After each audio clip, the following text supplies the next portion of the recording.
Hi, my name is Ty Provosty.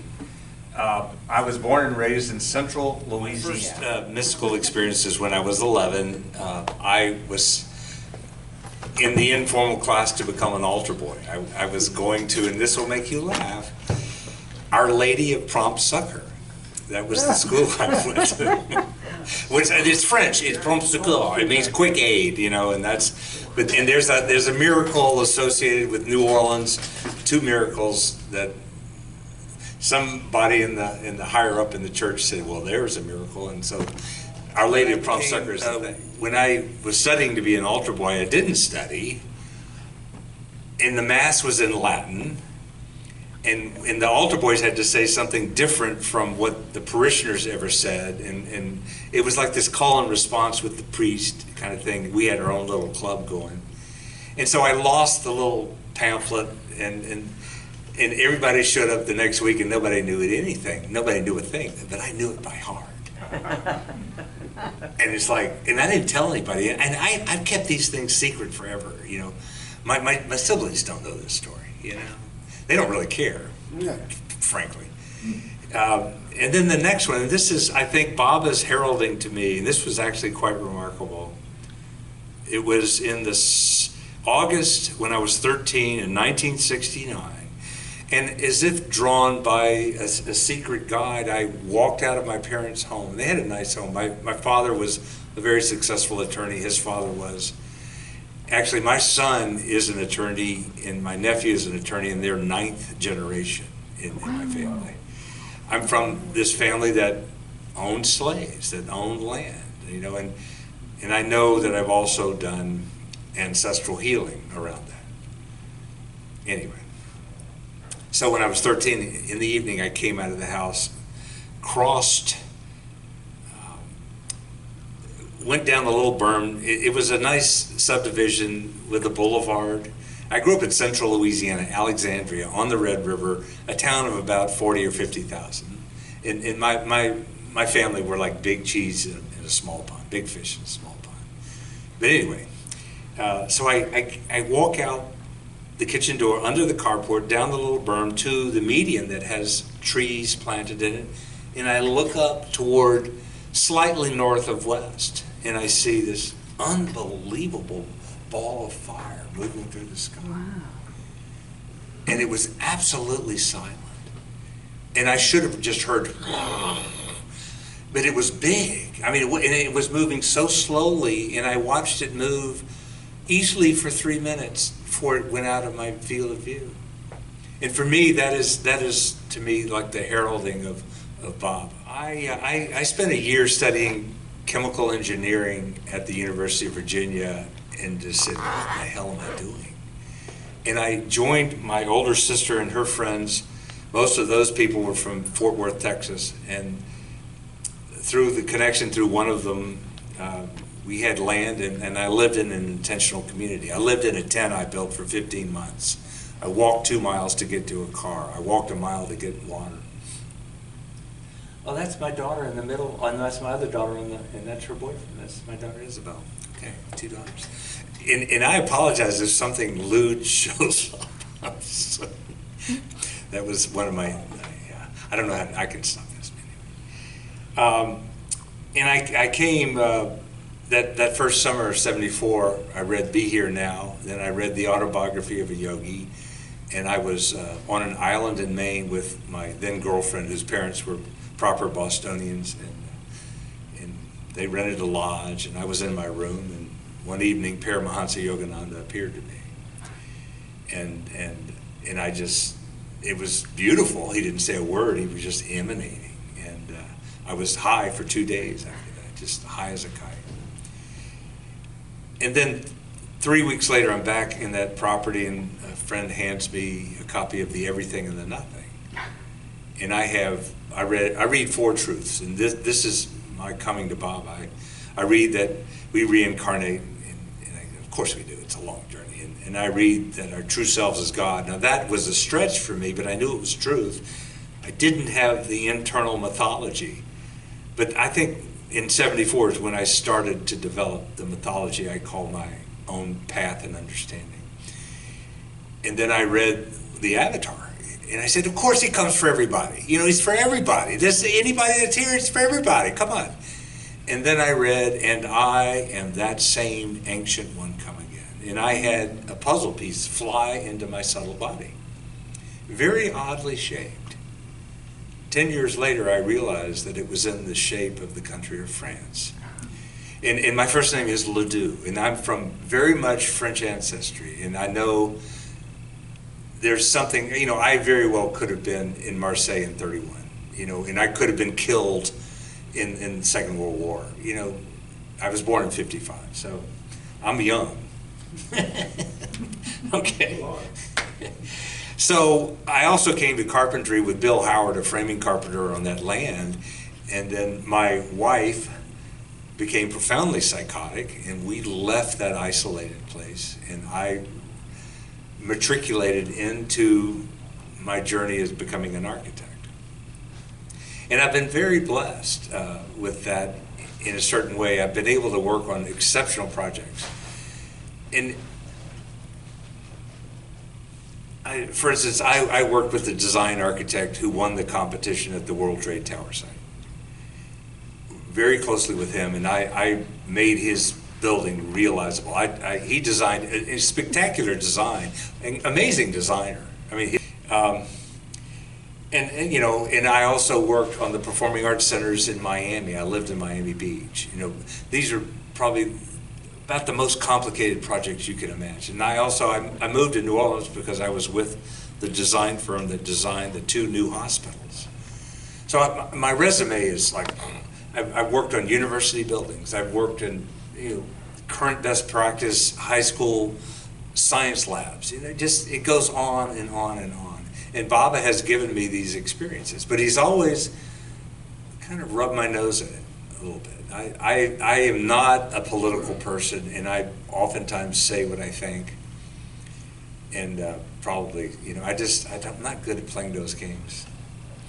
But I've had the experience. So anyway, I had to go through 2 failed marriages and a heart attack to be broken down for my first visit to Meherabad in '96. But when I first came to the center in '74, and I have a story about that. But when I came onto the center, when we drove on, it was as if I went through an invisible waterfall, and I was drenched with bliss. I was exploding with bliss. Literally, I really thought I would explode. But I also could recognize that whatever it was that was in these chakras, and I didn't even know that word then, that it had to go, and that was a block that was within me, and I knew that was going to be my work at some point. I knew that. But there were 6 of us anyway that went to the beach that first morning, and I was the first one over the dunes by a good 40 feet, and it was high tide, and a wave comes up, and it recedes, and there on the shore are 6 large conch shells, 1 for each of us.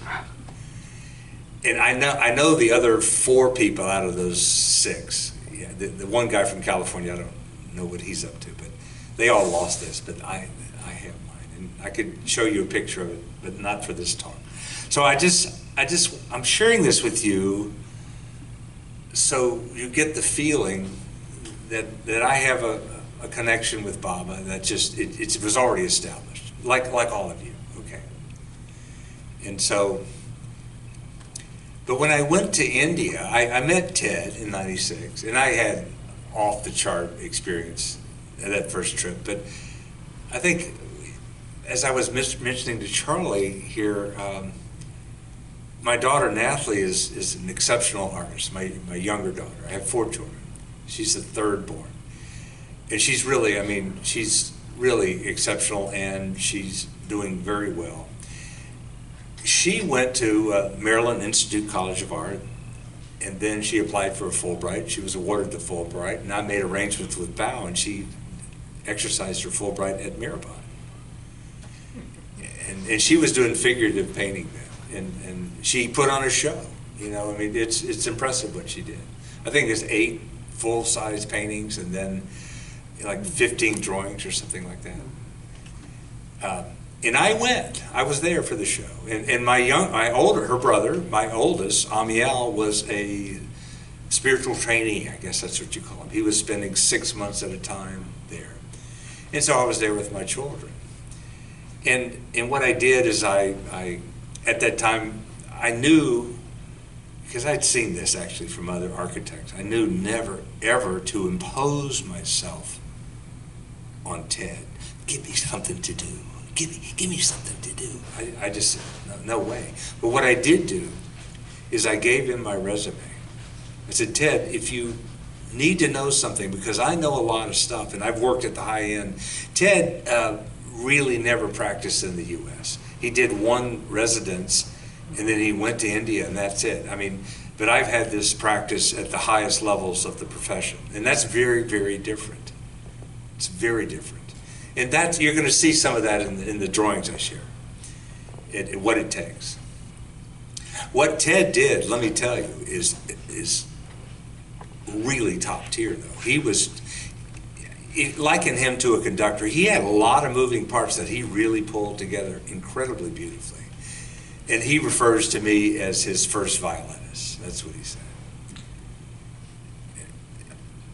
Anyway, so in giving him my resume, he actually gave me a private tour of the MPR, and I wrote an 8-page review about some nice things with some problems, and he took care of them. He took me seriously. So we have a very respectful professional relationship, and that's how we move together. And he respects my. Isn't that a nice one? Yeah. Yeah, we have a great deal of mutual respect. So in 2010, I'm not even sure why I was at Meherabad, but I was there. And after 2 weeks, Ted comes up to me in the dining hall at NPR, and he said, Ty, you've had your 2 weeks of pilgrimage. You're coming with me.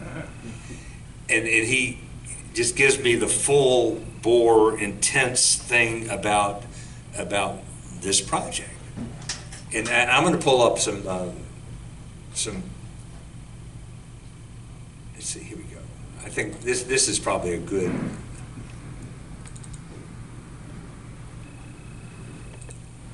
So that's the model in front of the actual built project right there. And so I was looking at the model, and now I'm going to tell you the story of how the design came about.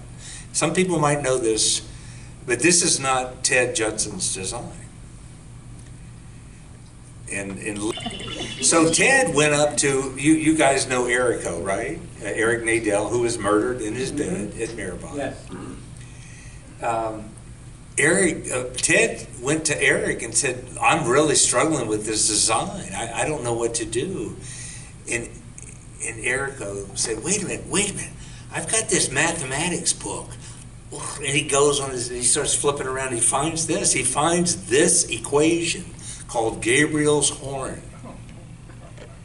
And it's fascinating in that it describes a solid that has a finite volume but an infinite surface area.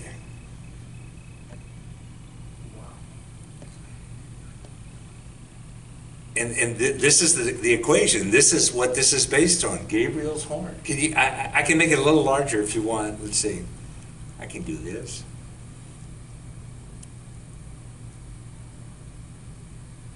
There. So Gabriel's horn is a type of geometric figure that has infinite surface area but finite volume. The name refers to the Christian tradition where the Archangel Gabriel blows the horn to announce Judgment Day. Or maybe just the new life, who knows? The properties of this figure were first studied by Italian physicist and mathematician Evangelista Torricelli in the 17th century. So there you go. That's interesting, I think. And Ted tells me all this stuff, so I'm just paying attention and listening. And what happens is his head contractor and the name will come to me. Vikram Joshi is his name. And he gets chikungunya. Chikungunya is going around. I think several of the Meherabad women got it as well. And he can't go to Meherabad. So he buys a ticket for me, and Ted and I, along with Ted's mascot, which is, who's Cindy Lowe's husband? What's his name? Jeff. Yeah, Jeff. Jeff is Ted's mascot. So the three of us go, and we're put up at the country club in Meherabad, where they have a cricket pitch, and they don't have a golf club, they have a cricket pitch. And we're picked up in the next morning by Trivedi. What is his first name? Kirtan Trivedi. Now this is a really wealthy family. So he picks us up in an 800 series BMW in the morning, and he takes us for this all-day meeting. They have a vast production. They probably are the biggest stone fabricator in all of India. And they could 3D scan any one of you, and they could make a life-size statue of you. And so they cut these marble slabs with computers, but then they have these artisans that are just magicians. You swear that these statues are alive. They're that really intensely beautiful. And so I also come with my laptop. I actually dress professionally in proper trousers and a nice shirt, and Ted looks like a hippie. And I start saying, yeah, I'm going to provide you with AutoCAD drawings that you're going to be able to just take and fabricate what we're going to do. And literally, they went and had a little conference at lunchtime, and they came back. And they lowered, I actually checked the price that we were quoted. Initially, the price was $240,000 at the time of exchange, and they dropped it down to $200,000. Why did they do that? I think they were very comfortable with what the service I was going to provide them. I think that was a big part of it, and how professional I was, and it wasn't going to be loosey-goosey. By the way, he also showed us some of the work he had done for the new summer palace for Putin. Life is funny. So anyway, so that's in 2010, right? And then I come back, and Ted starts nagging me for what I'm about to show you. And I did the drawings, okay? Oh, man. Which drawing is this? Here we go. Let me just make this a little smaller. It's going to be really hard to see. I apologize.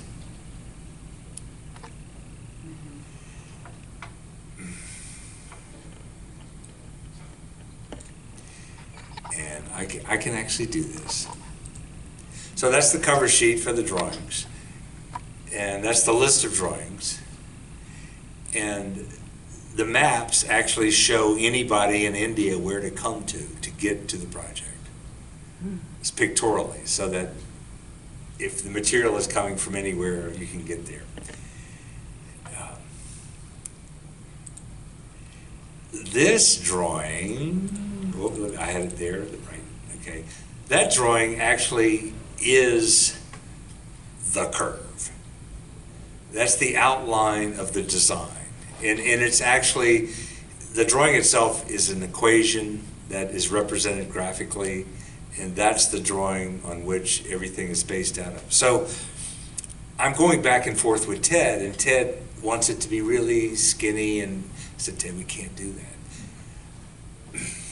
It's not going to hold up, you know. And so I modified the design to what I thought would be sustainable over a very long period of time. I'll also say that Trivedi, that's the company, they actually gave us better marble than what we paid for.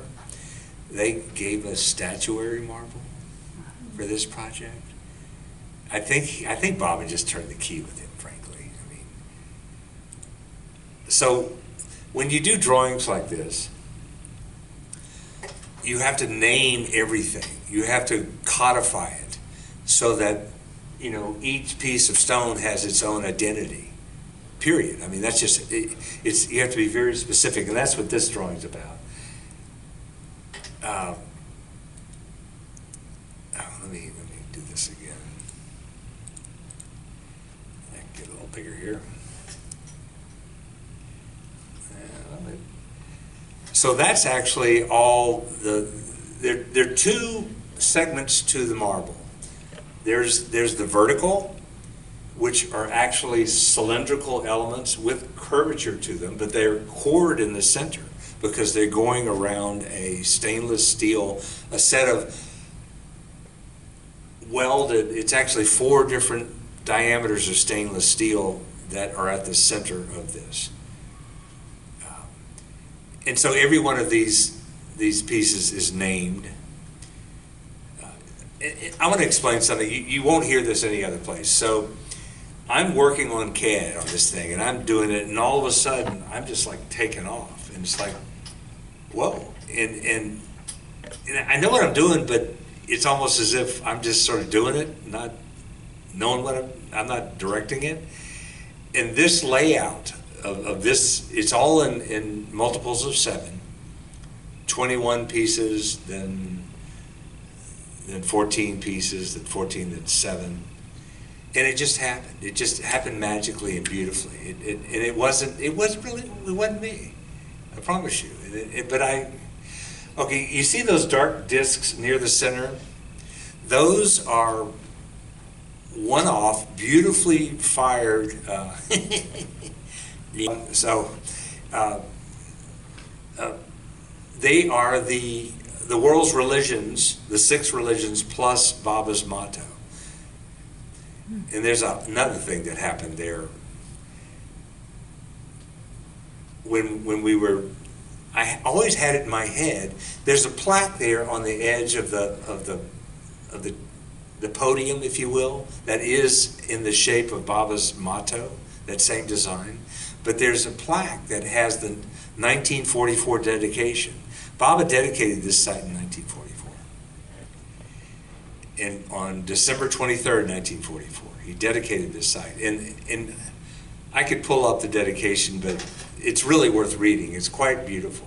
It's essentially, the tower is dedicated to the loving acts of his close ones in his cause. That list of those people was started, I believe accurately I can say, was started in 1929, of those who had passed away.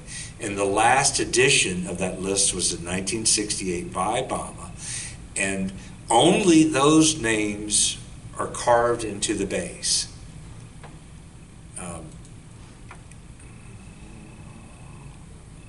There we go. You kind of see them right there, right? You can kind of see them, and we'll see a few more images. There's so much that sort of piles on with this. But I always had an idea, and there we're looking at Buddhism and the Hindu Om symbol right there. But I've always, and if actually, that thing right there, that's Baba's dedication, that word for word, carved into marble. And it's just off the podium. And it's also right next to where he buried his uncle. Is his name Jamshid? And then also from Rose Dada Chanji's bedroll. They were buried right there, and a ficus tree was planted, and it still grows there at the same time it was planted. There it is. You can't really see it, it's there, but anyway. In the model you can see it. So I'm going to come back to that. It's unbeknownst to Ted, because I don't know why, I thought that it was very natural for Baba's symbol to face the dedication, and Ted had it where he wanted it to be pointing toward the Samadhi. And I had already set the stone, the first stone that set the whole thing. And I said, Ted, I'm so sorry. I just thought that was it. And he went off. He said, wait, it's okay. And he like walked off the corner. And he came back and said, it's all fine. But it was one of those things like, you don't always get what you want. Anyway, that's just a funny little thing. It just happened that way. And I don't know why I assumed it, but I did. So eventually and that's the dedication. It's an entirely unique monument. Ty, the symbol of the Hinduism and the Buddhist wheel, is that painted on or is that carved in somehow? That's actually, those are artists fired clay symbols that were set into the marble. The marble was recessed a little bit. It's like bas relief, I'd say. Okay. Very much like bas relief. Yeah. But they're 7, and that's, seven's very cosmic. By the way, this is Ty's theory on the number 7. So we have God, right? And then we have the Son figure, and then we have the Spirit figure. That's 3, right? Now, if God and the Son get together, that's 4. If the Spirit and the Son get together, that's 5. If God and the Spirit get together, that's 6. If all 3 get together, that's 7. And I believe that's the origin of that sacred number. It's the ways of the spiritual world. I really don't want to bore you with that, but I just showed you those are the slabs. Now these are compound curves. Not only do they curve this way, but they're curving the other way at the same time. I mean, they're about as complex as shapes get, although they're, in a sense, they're symmetrical around an axis, but they're still friggin' compound curves. They were all computer cut, right? They were initially computer cut, and I have to say, I don't mean to. There was a bit of a struggle around that. It took a while to get them to fit. It really did. Chapters are being left out. So here you're looking at the structure, okay? I designed the foundation of this. I designed the reinforcing, I designed the concrete mix, and Ted was very good, and it was all tested, and all the reinforcing was epoxy coated, and all the anchor bolts are stainless steel. So the idea is to make it to 600 years. And who knows, But I'm also, so you see all these right here, that each connection is unique. And so these are all detailed. That is very, very involved. And you see how that main column gets smaller? Well, there's that one, that's the second one. Then you have a third one, then you have a fourth one, as it gets smaller and smaller. So the steel column keeps it from going over, it won't topple over. And all of the connections that you're looking at, they're seismic connections. So each piece of stone is able to sort of slide around slightly.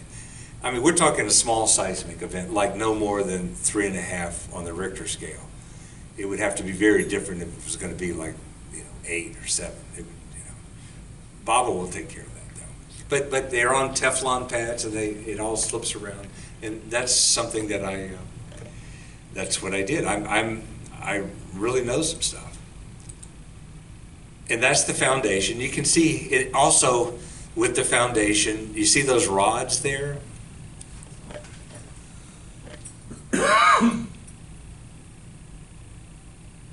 That's the ground.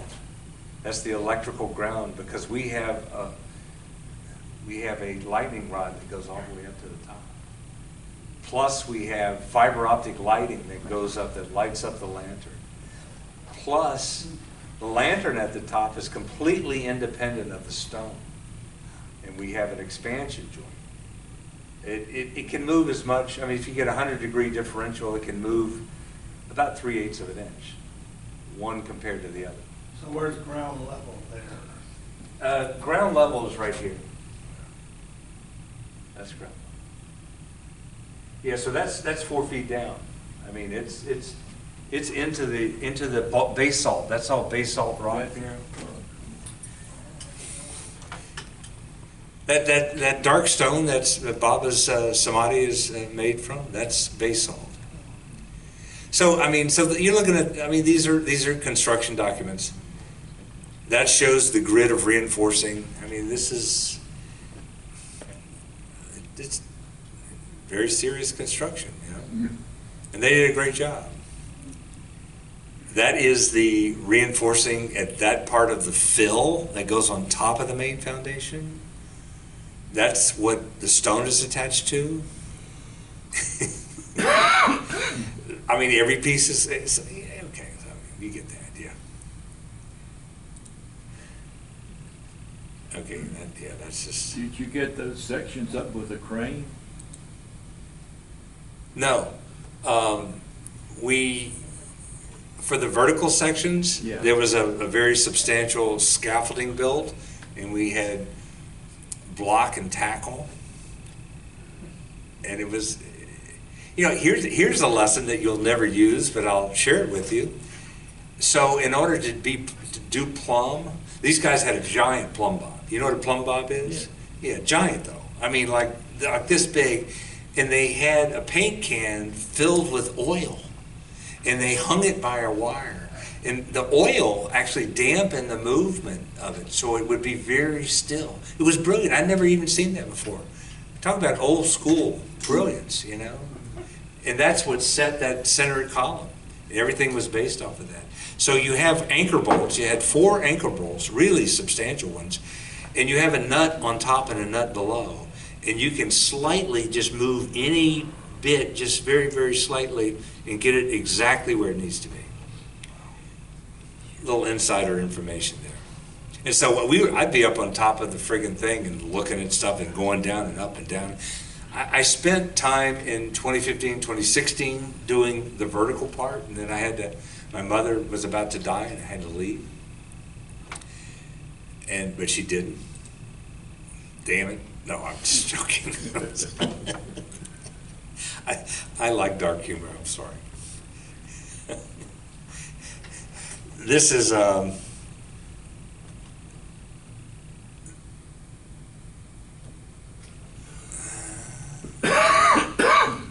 this will give you an idea of the kind of detailing you do at each connection.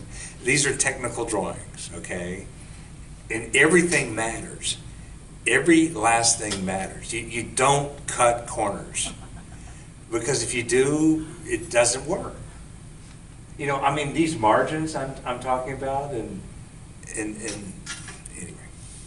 So there are 13 vertical column pieces, and someone else will have to. I know the number is significant, but I don't know actually what it means. But I think 13 is important, and then it's multiples of 7 down below.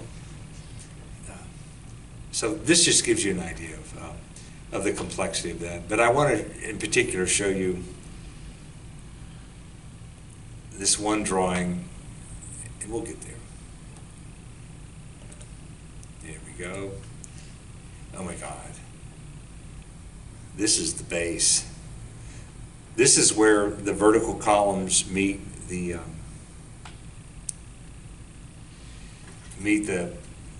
flaring slabs. And there's just a whole bunch going on there. We also have fiber optic lighting coming in. There's conduit coming in up into the center of that column. We have that whole grid of copper ground rods. We have, you see the dowel right here? That's what fixes that stone to the foundation. And that's set in mortar.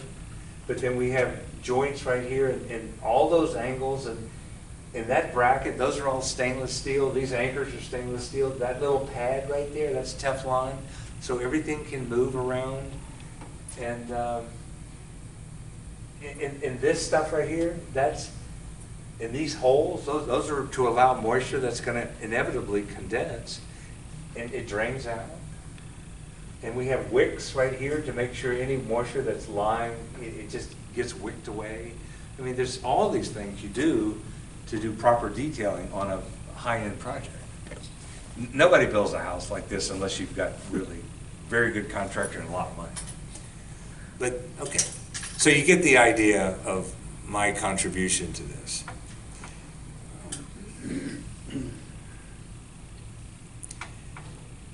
And now we're gonna get to the good part.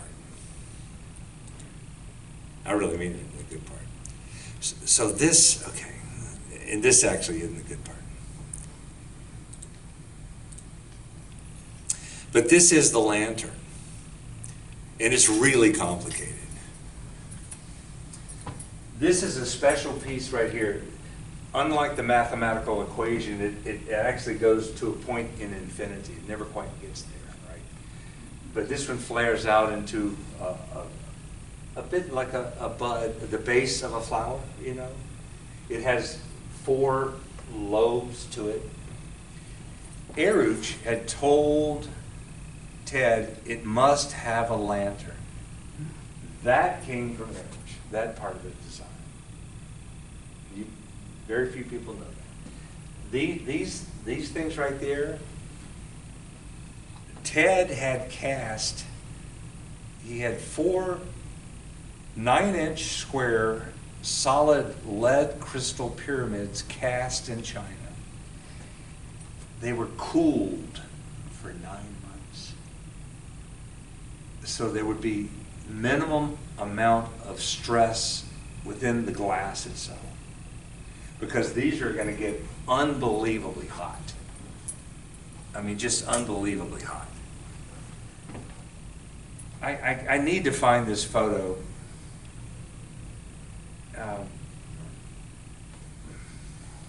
Can you guys bear with me a second, because it's really important that you see this photo.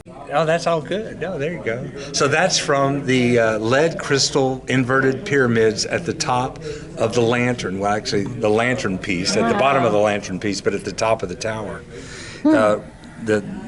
That's onto the bare ground. Are there other ones, or is it just that one? It's just at any given time you really only get light from 2 of them, depending on where the sun is. Yeah. It's like a double rainbow. But right now, all of that ground is all planted, so you really don't see it. The diffracted light, refracted light, I think it's diffracted, onto the bare ground, and it's the rainbow, and it's coming from 2 of these. And it's a lovely photo. And no one will ever see it again because it's now all planted. But I love the contrast. And I have it on my phone. I can easily find it on my phone. I'll just pull out my phone and you can pass it around. For me, it was the ethereal of the heavens at the base of the soil, and where it kind of meets right there. You know, because none of us are really whole until we go into that base darkness. I mean, you just can't be. You're just not integrated, you know. And and I actually had a big print made, and I had it framed, and I gave it to Ted as a gift. So he has that at his house at Meherabad. Okay, now we're going to get to the story.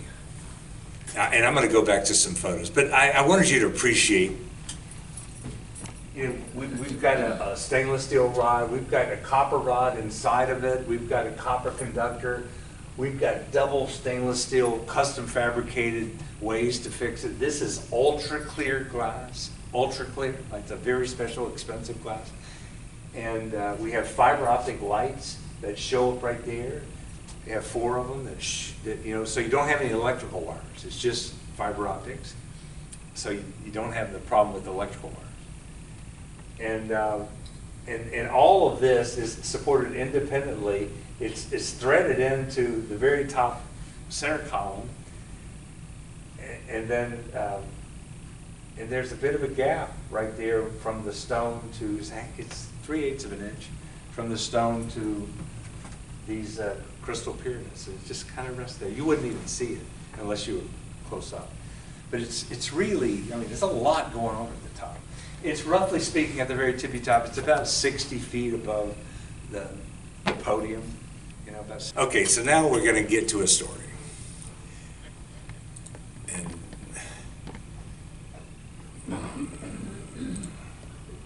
yeah, this is, there we go. I mean, it's lovely. It's just, let's see what else we got. There's that. And I haven't been back since 2019. I wasn't there for the dedication. I was invited, but I couldn't make it. So there's the Jewish Star of David. There's the Zoroastrian fire, I think, right there. What it is speaking. Anyway, so I spent months in 2015, 2016, and I came back 2016, 2017, and we were doing the bottom stone. That was the most complicated thing.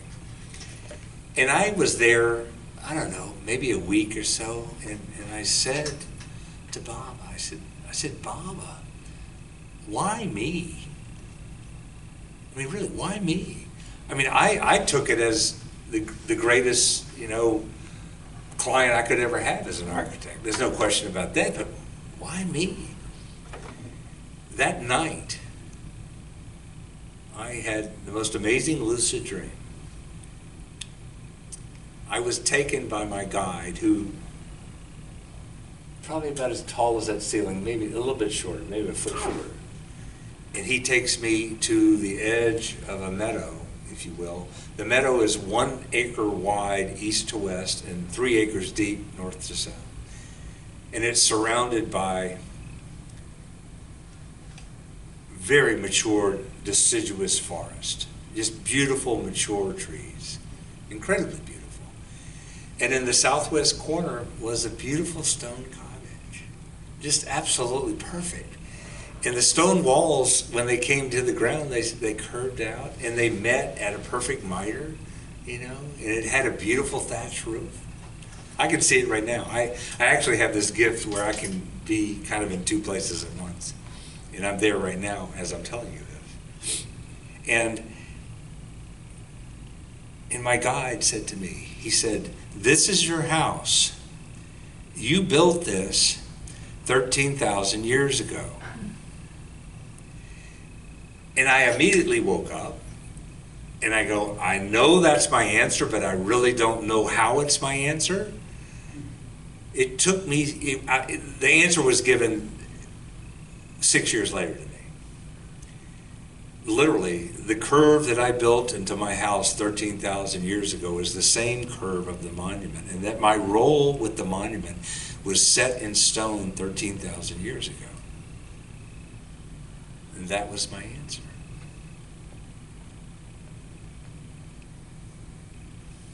Yeah? A couple of questions on what is the circumference of the base? Right around 33 feet. Okay. Oh, circumference, that's the radius. So 33 times pi. So what is that, 99? It's probably right around 100 feet. 2 times the radius times. Well, pi d is Circumference. right? Yeah. 33 is d. Yeah. Okay. And also, how tall is it? Realizing, of course, it points to. It's right at about 60 feet. 60? 60, yeah. 60. Yeah. And then roughly how many cubic yards is your foundation? I mean, that's how we measure it in the US. I wonder. Yeah, they do cubic meters, it's not much different. No. It's 8 by 8 by 5, so 8 by 8 is 64 by 5, so 6 times 5 is 300, so divide that by 27, so say 350 divided by 27, it's going to be, well, I mean, it's going to be, 13 yards of concrete, something like that. But it's heavy. I mean, it's a shitload of concrete. Yeah. And the point is, it's never ever going to move, Yeah. So there you go. Okay, thanks. If anybody has any questions, I'll do my best to answer them. Yes. I forget whether those names at the bottom are suggestive of the 120 names of Baba's closest circle or something like that. I don't know that it's actually that. When he describes the list, I think he describes it in the sense that these are the ones who are dedicated to my cause. Helped his cause. Yeah, and they acted in his. Colonel Arani was there, and he was always opposed to Baba, but he's on. Exactly, Colonel Arani, a perfect example. Mira's uncle, right? But he did Baba's work by opposing him, by getting his name out there. Exactly. Oh, did you say his name is on there? Yes, it is. Perfect. Yeah, it's like the eighth name. It's like very prominently Colonel. I forget his name. Yeah. Do you know anything about vortex? Do you know anything about vortex-based mathematics? In a very cursory sense, my son is the mathematician. Yeah. And the symbol that you use of Gabriel's horn is reminiscent both at the beginning of the vortex and going outwards, and at the end of the vortex coming inwards. And even though you've inverted the horn, you still have a very interesting use of energy going up and coming down. I'm glad you said that. I've actually worked with people who are tapped into some stuff, and they told me explicitly that this is actually an antenna of a sort. Right. Have you studied Stapatya Veda at all? No, Do you know what it is? no. So Stapatya Veda is the ancient Vedic science of infusing consciousness into matter. Oh, wow. And it's thousands of years old. It's actually reputed to be at least 40,000 years old. And it's all based on sacred geometry, sacred mathematics. I'm familiar with sacred geometry, and I've watched a number of near-death experiences where individuals have seen the profundity of geometry on the other side in ways that we can't even comprehend. So one of the core precepts, well, before I say this, you can see the outward expression of Stapatya Veda in mandalas, Right. in yantras, right? That's a two-dimensional representation of Right. Stapatya Veda, and in Vedic architecture, a three-dimensional expression of that is a temple. So if you flatten out a Kali temple or a Lakshmi temple or a Shiva temple or anything, and you take it out of its three-dimensional form and you collapse it to 2D, you have a yantra. And all of that is based on Stapatya Veda principles. Incredible. So there are two aspects of Stapatya Veda. The first aspect is the expression in temple build, well, first in yantras, then in temples. But the penultimate form is in statuary. Oh, wow. And if you spent any time in India, you may have seen many times when deities, statues, are bathed in milk or honey or water. Are you familiar with the stories with Narayan Maharaj, Yes. where he would do prayers of homage to his statues and they would come to life? Yes. Yeah, There's I mean- a reason for that. Yeah. The reason I for that- think that's Yeah, the reason for that is because in Stapatya Veda, if you're a stone cutter, which is called a shlipi, then you actually are designing the statue and cutting it according to sacred mathematics. And you actually represent the life form of that deity. So when you see Vedic ceremony of people propitiating to a statue, if that statue is designed and cut according to the principles of Stapatya Veda, it is not a statue, it's a murti, M-U-R-T-H-I. And that murti is an actual living representation of that deity. That's incredible. I'm a tool. I'm that left brain tool in this, and I was here to realize what had already been designed. But I'll say something else.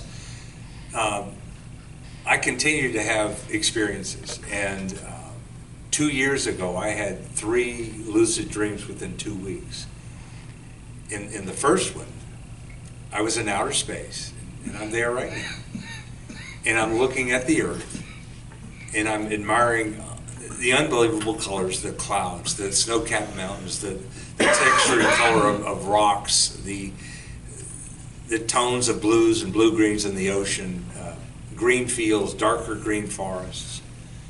And I'm just like, wow, and all of a sudden the Earth turned into a single cell organism. And I'm noticing it. I'm noticing these undercurrents of dis-ease within the Earth. But I zoom in and I see this exact same form.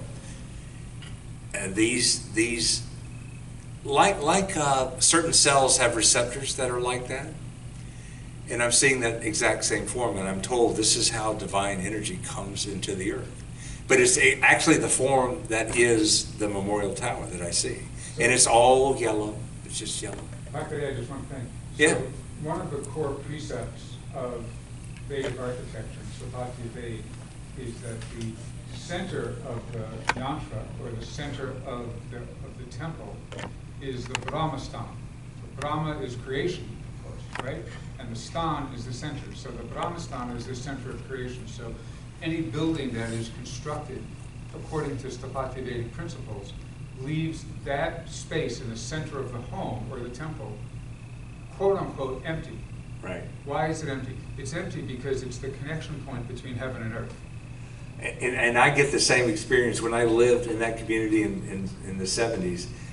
Being in a teepee was exactly like Exactly the same. So what you've done, what you've created in Gabriel's horn, is that connection point between heaven and earth, right? And it goes all the way down to the center of the earth, and it goes all the way out to the source of creation. And so you've created that energetic vortex, that spiral that goes out and comes in. It's both. It's a bilateral, it's a reciprocal. I can tell you a story right now that is exactly that experience. And I don't know if you guys want to keep on hearing stories or not. I'll be quiet. Can I share one other thing? Yeah, please. Yeah. But it's right along. It's actually just exactly to the point you just made. So when I first started studying Vastu about 30 years ago, Yeah. the other name for Sthapatya Veda is called Vastu. Ted Judson gave me a book on Vatsu. Right. And I have it, and I've read it. So most books on Vastu are not right. Yeah, this seemed very simplistic to me. Yeah. So Vastu, just so you know, Vastu precedes Feng Shui by about 1,000 years, Okay. right? And Vastu can be spelled in 2 different ways. It can be spelled V-A-S-T-U Right. and V-A-A-S-T-U. Okay. And at first I thought it was either an incorrect spelling or that there were regional differentiations. But that's not I was not accurate. I ended up studying with a teacher who was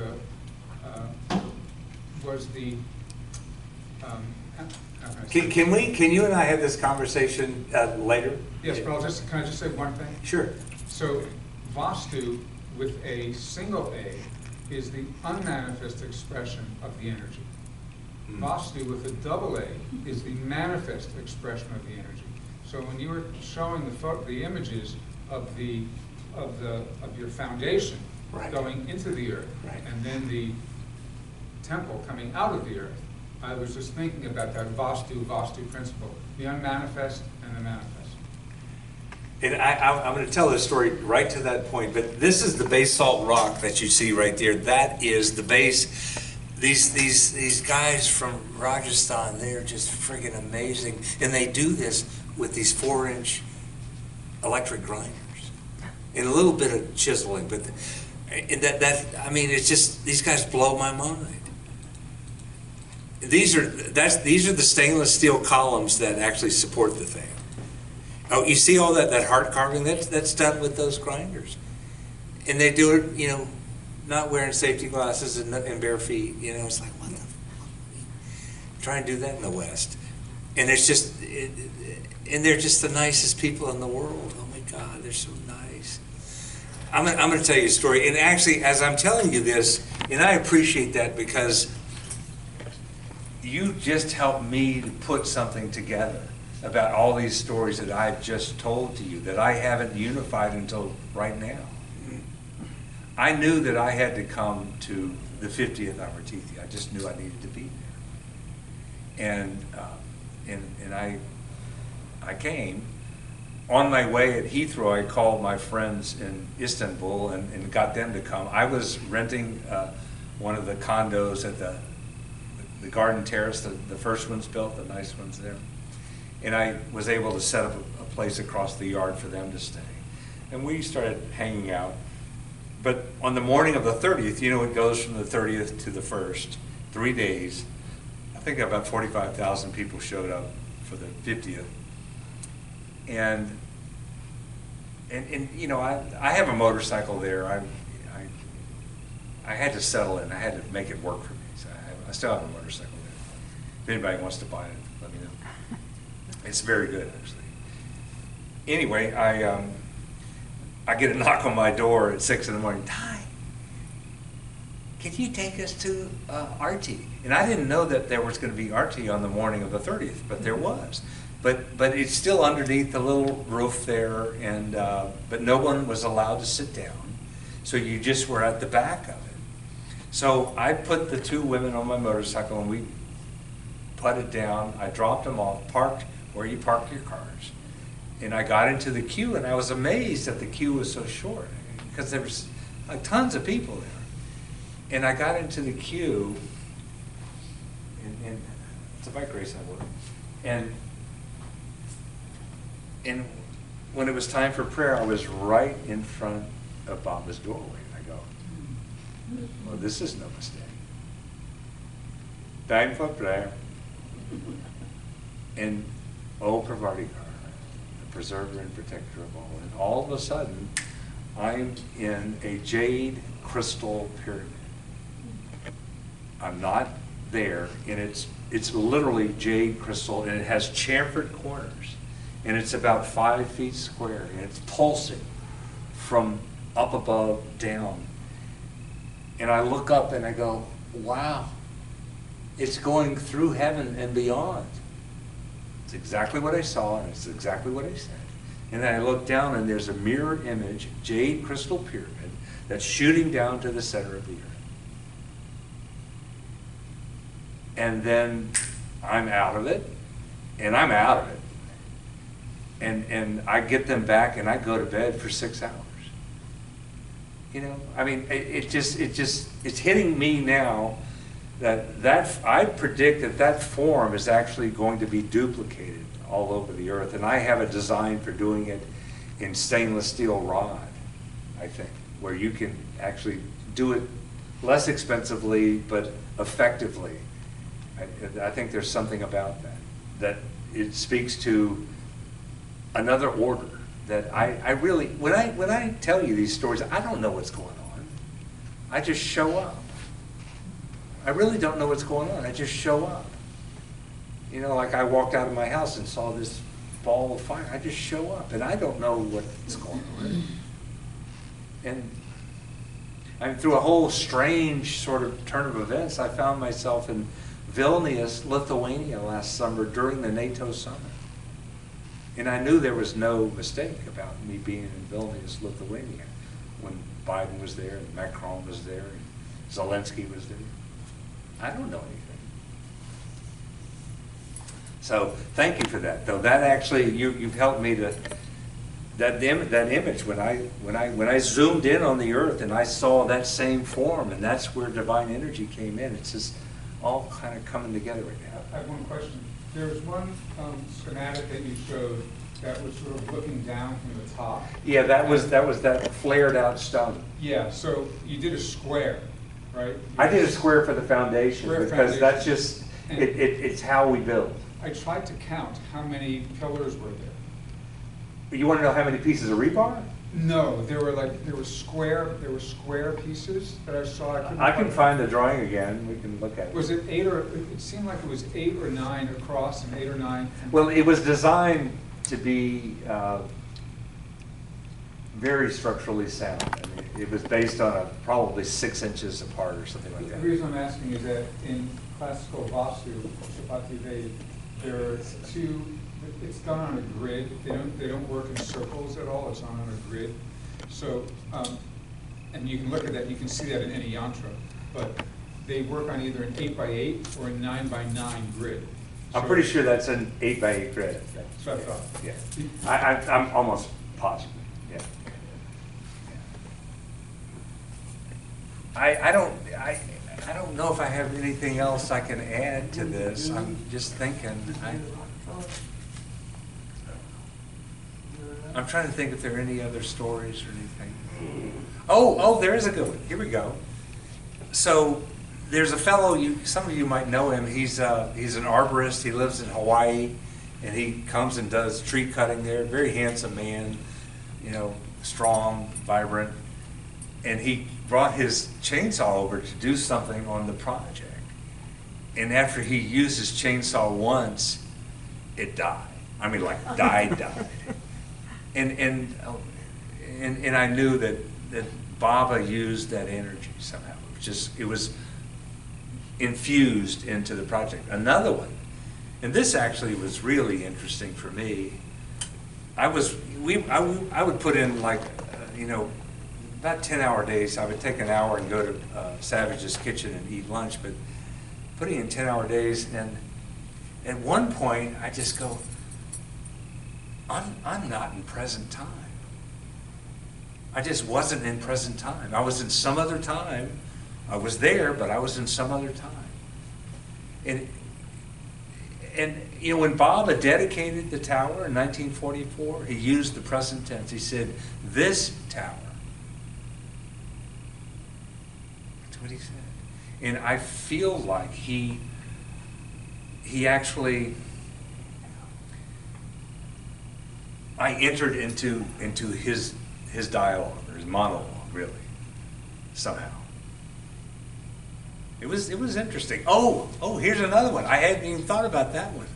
Oh my God. My first trip to Meherabad was in '96, and I was coming from the Darbar there, where you could buy a crappy chocolate bar, or call at a really expensive rate to call the U.S. Remember the phone box there? And I was walking across the field, and Baba spoke to me, and he said, "I want it all." And it was only recently that I realized where he spoke to me is exactly where the tower is.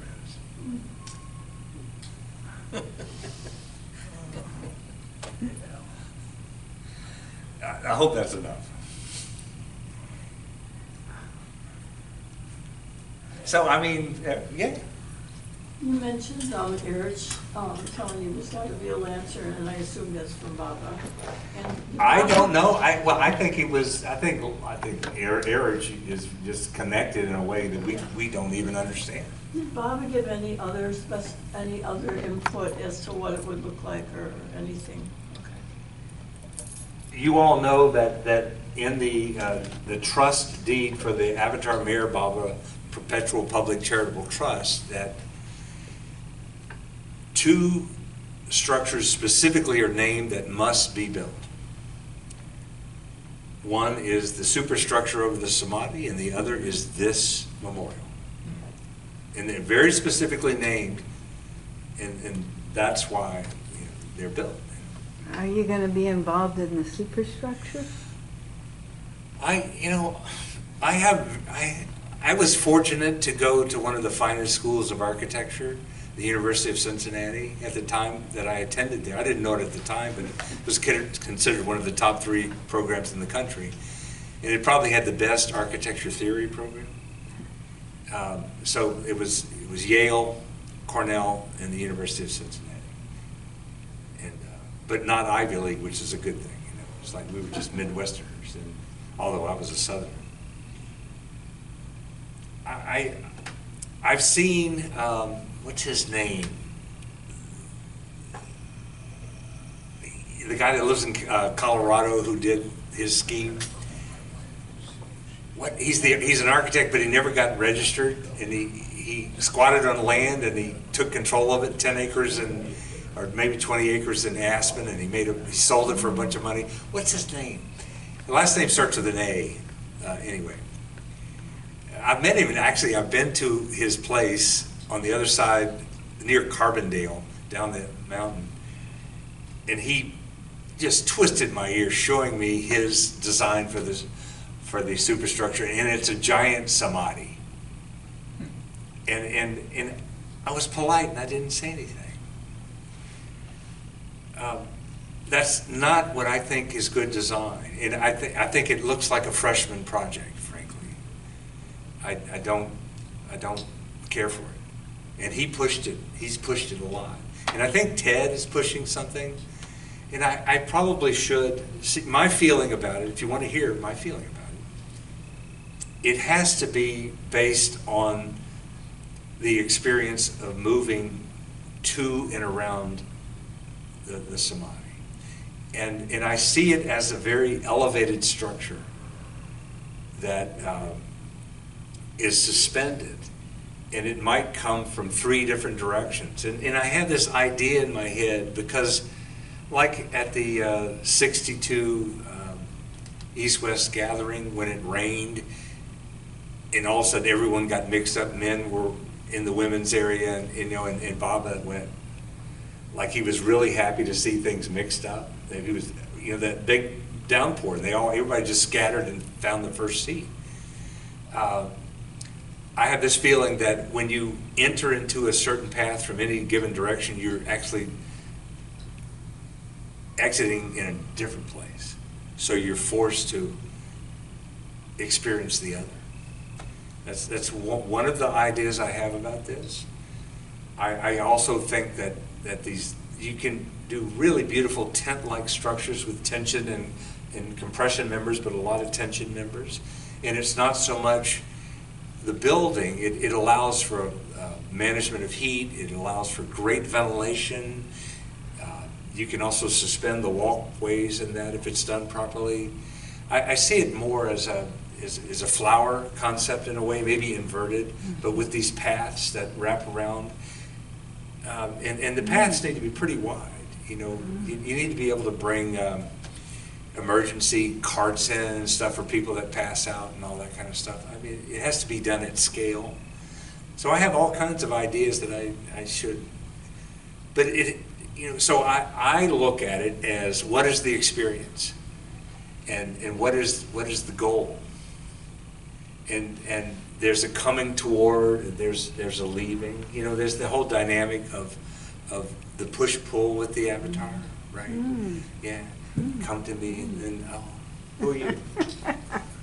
So those are the concepts, and I don't hear anybody else being able to speak in those terms. And I think that's where design has to be effective. It has to be based on the human phenomena moving through something. That's my 2 cents. Are you familiar with the work of Christopher Alexander? Very familiar. Very. Have Have you read the book, The Battle for the Life and Beauty of the Earth? No. That's his latest book. So I think we're going to stop, okay? One more. Okay, one more, okay. I really liked your design for the center. Would you just tell people what it was? Oh, I can pull it up if you'd like to see it. It's a bit controversial, and we're getting off topic here. I know, that's okay. And I'll be as polite as I can be. Maybe I won't. I know that I've been doing this for many lifetimes, okay? I know that. Witness, 13,000 years ago, blah, blah, blah, I'm going to open this right now. This is a bit of a can of worms, but you asked me, I'm going to do it. Oh, here we go.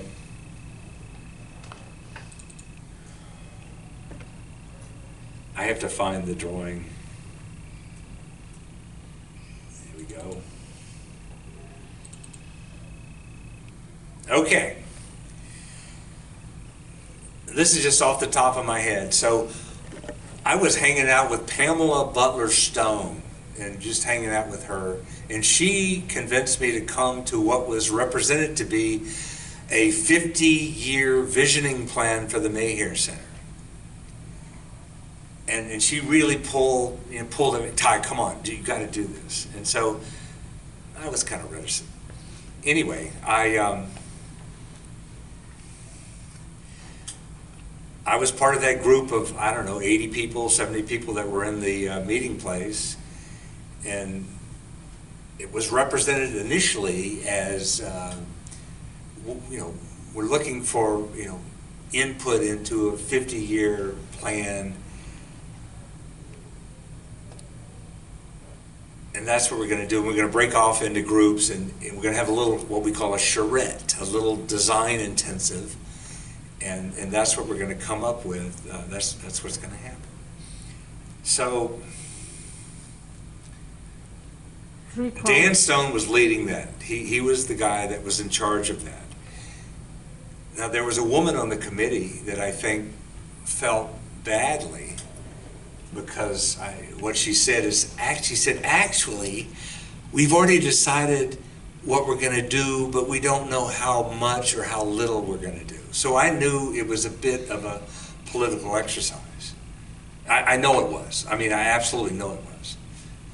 But they also said, we have 3 goals with the design. The goal is to not interfere with the historic character of what was already built, to have a minimal impact on the ecology of Long Lake and that part of the center, and also to solidify and to minimize any potential eminent domain to take more of the land. And those were the 3 stated goals.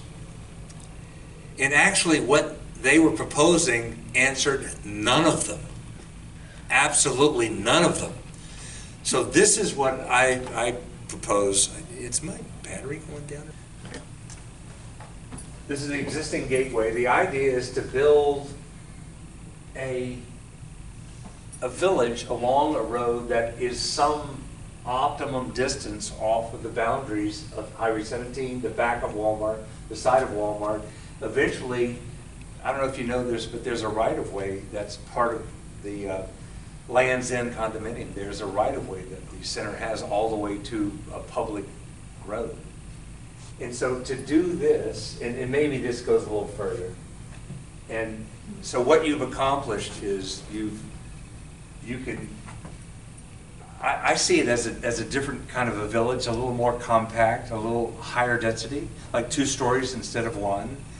It can have its own character. I see the possibility of a coffee shop, a bookstore there, so you could actually have things. I apologize.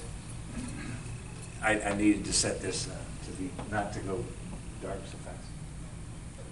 So phased expansion along roadway, all utilities plugged into city services. So there's no. I don't know if you guys realize this. The whole problem with the lake. Yeah. There are 12 septic systems on the center whose leach fields drain into the lake. You might not realize that. And I actually have written letters to Barbara with no response. I've written letters to the board with no response that is the problem. And that needs to be collected and pumped to the other side of the watershed and dealt with it. However you do it. But that's a big, big, big issue, and I just don't understand this, So by building along that border, you have stopped any kind of intrusion by eminent domain because you've occupied the perimeter of the land. Why would eminent domain have any authority there? Well, they about in the 80s they tried to take it away. They filed lawsuits to take it away, that you weren't using the land. It was a whole thing. You remember that, right? That's why we have the trail network. That's right, but I don't think that's going to hold up over time. No. I think it really isn't used, and I think this will. Thank you for being willing to just jiggle the mouse. Have a seat.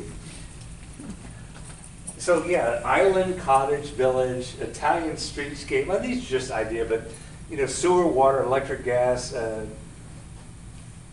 You can have a new gateway here if you ever wanted to. I mean, it was just a way to actually use the land and build it independently. Just okay, this is.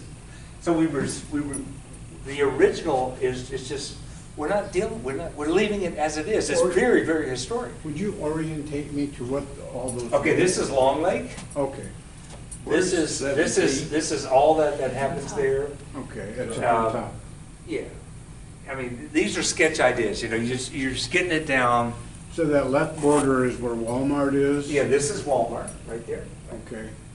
And like this stuff comes to me and I just like, you know, there it Okay, is. so 17 I probably is drew on this the in like right-hand 5 side minutes. of the image. This is 17 up there.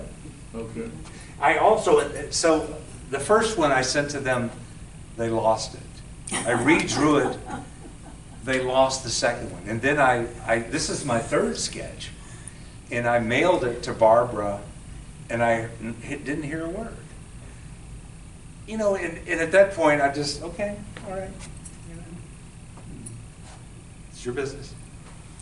But it's the only solution I saw that weekend that actually answered the 3 main questions. Is ecological impact, yes, we're on the other side of the watershed, we're tied into city services. Historic village, we're not impacting it at all, it remains intact as is. And then eminent domain, and it really adds, you know, opportunity for expansion, like real expansion. It's a nice front for people who are interested to, you know, it's more visible, more inviting for people to Well, come yeah, in. I don't know that we want it to be quite so visible from the street, but you know, you can make them really nice. And for some of us, that would be really nice to have something really nice and not so like it used to be. I mean, some of those bids are horrible. I know. So there you go. That's that one. I also have another story similar to this at Meherabad. In Cincinnati, Cincinnati is an interesting city. I lived there for 33 years. It has the largest intact 19th century neighborhood in the entire USA.